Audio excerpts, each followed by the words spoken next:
After leaving the factory, the investigators decided to meet Tom the lamplighter at dawn. Violet approached Tom, with Orlok staying hidden close by, and the rest of the investigators watching from the nearest street corner. Tom was on his ladder, fixing a street lamp. He told Violet that Booth made him forget each day what he was doing. Only memories of his childhood remained intact. The rest was a mess in his head. This was Tom's last night. Booth was going to make him forget everything he did. Tom told Violet that the streetlights no longer worked on gas. The gas was replaced by a liquid substance that Tom knew nothing about. Tom said he had something that helped him remember a few things that Booth made him forget. If Booth finds it, he won't let him keep it. So he gave it to Violet, an almanac of 1890 with dates, sunrises, sunsets, and holidays. After all this is over, if Violet sees him on the street one of these nights, she could return the almanac to him.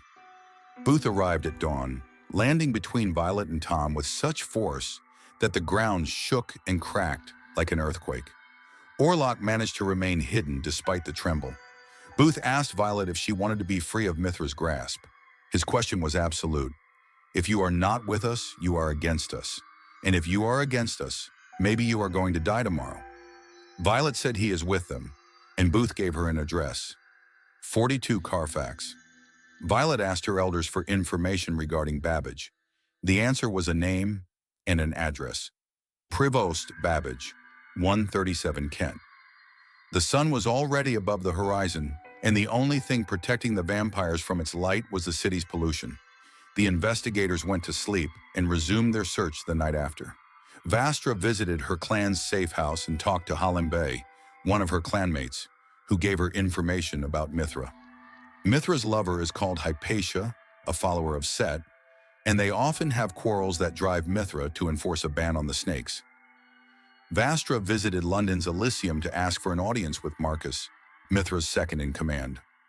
After Vastra explained the situation and what discoveries they made while investigating the death of Vincent, Marcus sent Brendan, one of his personnel, along with 5 more of his men to Vastra's aid. Their destination, Carfax Abbey. Meanwhile, son, Eddie and Morgana went to Babbage's address. The house belonged to one Prevost Babbage, a military officer, honorably discharged with the rank of Major General and son of Charles Babbage, the famous mathematician. Prevost was absent, but his secretary shared some information about the biography of Prevost, which was almost complete. Prevost sold his father's machine. To the Light and Gas Company, he is an occult enthusiast, hosted a seance, and attempted to communicate with spirits. He was severely injured during combat multiple times, but somehow managed to survive. Son compelled the secretary to sleep and took Babbage's biography, and Morgana sent her ghost to search the rest of the house. On the bed of Prevost, a strange contraption was found, an air pump containing an air filter. Prevost was nowhere to be found. Morgana killed Babbage's maid and fed from her. The rest of the investigators, Violet, Orlok, and Dukla, followed the clue to 42 Carfax, the location of Carfax Abbey. The abbey from outside looked dark and seemed to be empty. A carriage with 4 horses approached, and the investigators hid and waited to see who was coming.